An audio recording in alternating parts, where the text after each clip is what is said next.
अरे किरण, बर्तन झाड़ू पोछा कपड़े सब पड़े हैं, कहाँ मर गई? तेरे माँ बाप तो चले गए तुझे हमारे ऊपर छोड़कर। पता नहीं कब तुझसे पीछा छूटेगा। अरे कमबख्त, अब बोलेगी भी कहाँ है? मैं कितनी देर से आवाज़ लगा रही हूँ। आई चाची जी। किरण एक सीधी सादी और होनहार लड़की है जिसके माता पिता का देहांत हो चुका था। इस कारण वह अपने चाचा चाची के साथ रहती थी। चाचा चाची उसे थोड़ा भी प्यार नहीं करते थे। चाची उससे दिन रात घर के काम कराती थी, यहाँ तक कि स्कूल भी नहीं भेजती थी। धीरे धीरे समय यूं ही बीतता गया। किरण शादी के योग्य हो गई। एक दिन उसके चाचा के रिश्तेदार ने उसके लिए बहुत अच्छा रिश्ता बताया। किरण सबको बहुत पसंद आई। चाचा चाची ने रिश्ते के लिए तुरंत हाँ कर दी। इस तरह किरण की शादी हो गई। विदाई के समय उसके चाचा चाची ने कहा, आज के बाद इस घर में कभी कदम मत रखना।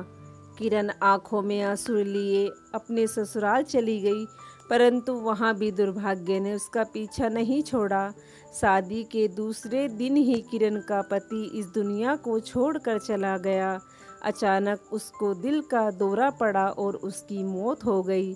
सुहागन होने के कुछ ही घंटे बाद किरण विधवा हो गई। बेचारी जब से पैदा हुई थी तभी से दुख ही देख रही थी। उसका पति उसको छोड़कर चला गया।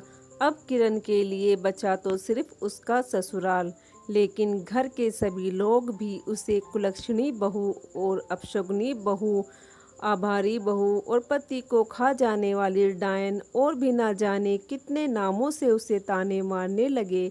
सास ससुर के मुंह से रोज एक ही शब्द निकलते थे कि आते ही मेरे बेटे को खा गई, जन्म लेते ही माँ को खा गई। रोज रोज के ताने और दुख की मारी किरण एक स्टेशन पहुंची और ट्रेन की पटरी पर जा बैठी। ट्रेन आने ही वाली थी कि पीछे से किसी ने उसे खींच लिया। किरण ने अपना हाथ छुड़ाते हुए कहा, मुझे जाने दो, मुझे मरना है, छोड़ो मेरा हाथ। उस लड़के ने किरण को जोर से पकड़कर वहीं स्टेशन पर बैठा दिया और मरने का कारण पूछा। किरण ने उसे रोते हुए शुरू से अंत तक अपनी सारी आपबीती बताई और कहा, मेरी तो किस्मत ही काली स्याही से लिखी गई है। मैं जहाँ भी जाती हूँ अपशगुनी ही कहलाती हूँ।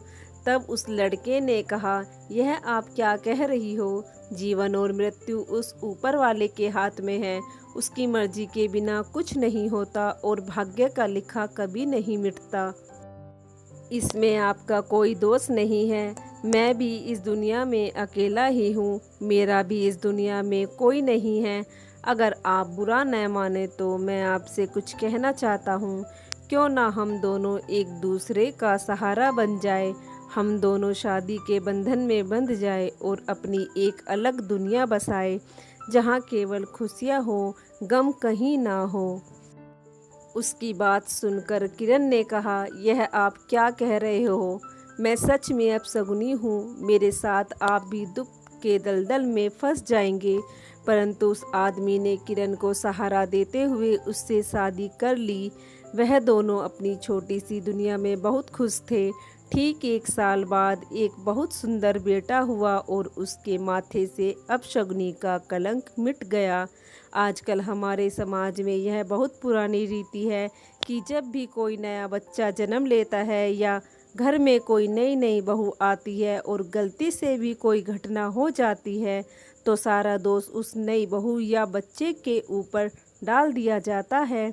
दोस्तों, हमें अपने विचारों को बदलना चाहिए।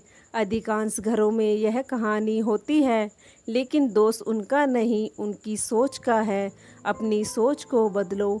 हम बदलेंगे, युग बदलेगा। हम सुधरेंगे, युग सुधरेगा। हमारी आज की कहानी सुनने के लिए आप सबका बहुत धन्यवाद और हमारी वीडियो को लाइक शेयर करना ना भूलें और पहली बार चैनल पर आए हो तो प्लीज़ सब्सक्राइब भी कर लीजिए। धन्यवाद।